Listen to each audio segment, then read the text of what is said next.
নমস্কার বন্ধুরা, জয়ার পাকশালাতে সবাইকে স্বাগত। আজকে কাশ্মীরি পোলাও করে দেখাবো। ভিডিওটি পুরো দেখার অনুরোধ রইল। কাশ্মীরি পোলাও করার জন্য আমি এখানে 300 গ্রাম চাল নিয়েছি। সেটা খুব ভালো করে ধুয়ে আধ ঘন্টা ভিজিয়ে রেখেছি। এদিকে একটা ফ্রাইং প্যান নিয়েছি, তাতে 1 চামচ ঘি দিলাম,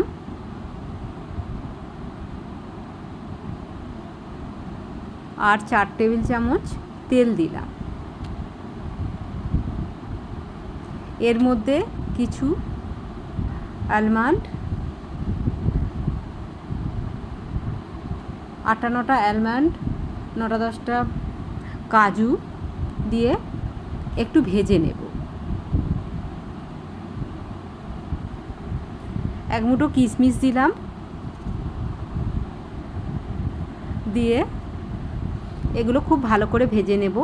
এই সময় ফ্লেমটা একদম লো টু মিডিয়ামে রেখেছি।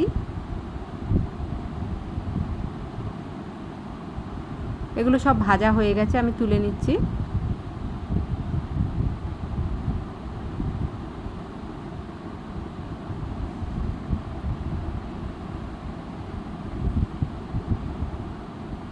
অনেকটাই তেল আছে এর মধ্যে। এবারে আমি 200 গ্রাম পনির ছোটো ছোটো করে কেটে রেখেছি কিউব আকারে, এটা ভেজে নেব।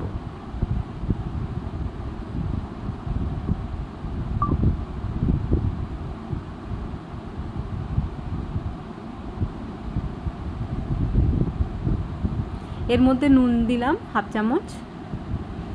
পনির ভাজার সময় যদি একটু নুন দেওয়া যায় তাহলে পনিরটা খেতে ভালো লাগে।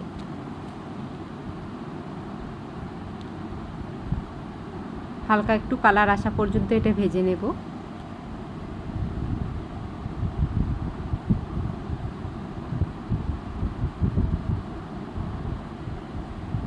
এটা ভাজা হয়ে গেছে, আমি তুলে নিচ্ছি।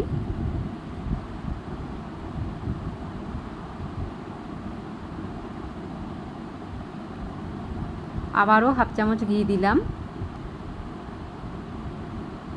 এর মধ্যে এবারে কিছু মশলা দেব। একটা স্টার অ্যানিস দিয়েছি, একটা বড় এলাচ, কিছু গোলমরিচ, একটা তেজপাতা দিয়েছি, একটু জয়িত্রী দিয়েছি, আর গরম মশলা এলাচ, লবঙ্গ, দারচিনি দিয়েছি। এটা দিয়ে একটু ভেজে নেব। সুন্দর একটা ফোড়নের গন্ধ আসা পর্যন্ত একটু একটু তেলের মধ্যে একটু ভেজে নেব। এবারে যে চালটা আমি ধুয়ে রেখেছিলাম সেটা জল ঝরিয়ে নিয়ে এর মধ্যে দিয়ে দিলাম।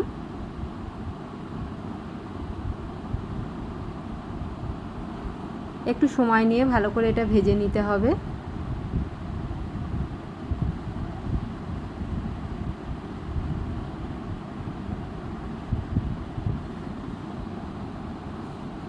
ফ্লেমটা একদম লোতে রাখতে হবে।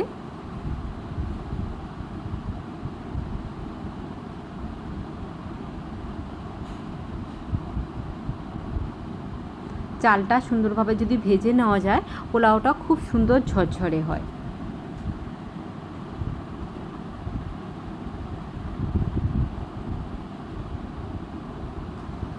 এটা ভাজা হয়ে গেছে। এর মধ্যে আমি 1 বাটি দুধ দিয়ে দিলাম।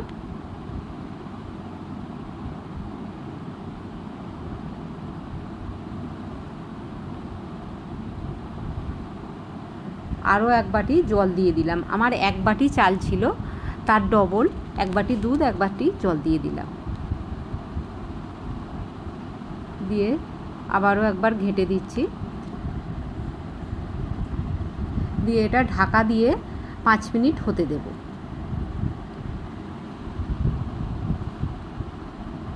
রেসিপিটি ভালো লাগলে লাইক, শেয়ার, কমেন্ট এবং সাবস্ক্রাইব করতে ভুলবেন না। পাশে থাকা বেল আইকনটি প্রেস করে দেবেন। আমার নেক্সট ভিডিওর নোটিফিকেশান সবার আগে আপনার কাছে পৌঁছে যাবে। একটা বাটিতে 1/2 বাটি দুধ নিয়েছি, তার মধ্যে কিছুটা কেশর দিয়ে ভিজিয়ে রাখলাম।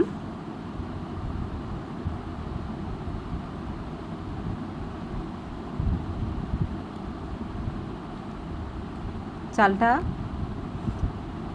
50% কুক হয়ে গেছে। এর মধ্যে এবার নুন দিয়ে দিলাম 1 চামচ,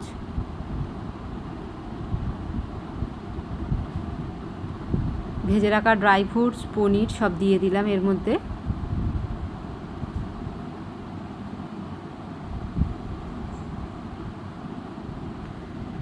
দিয়ে আবারও খুব ভালো করে এটা ঘেটে নিলাম।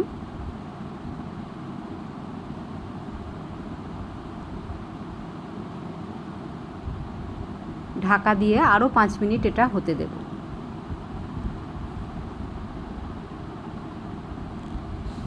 অনেকটাই শুকিয়ে এসেছে।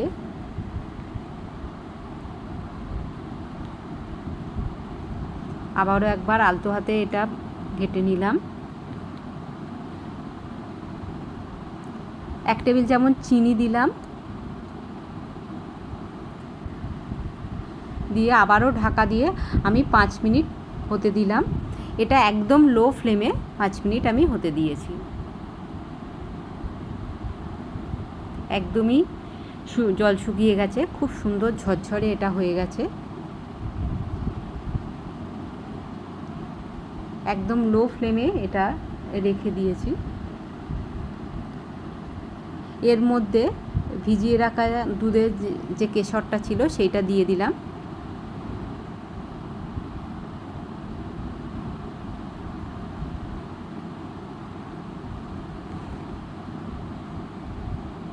আর 1 চামচ গোলাপ জলের মধ্যে দিয়ে দিচ্ছি। এই সময় ফ্লেমটা একদম আমি অফ করে দিয়েছি।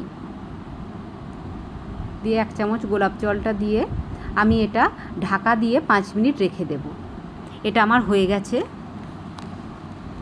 দেখুন কত সুন্দর ঝরঝরে হয়েছে এটা।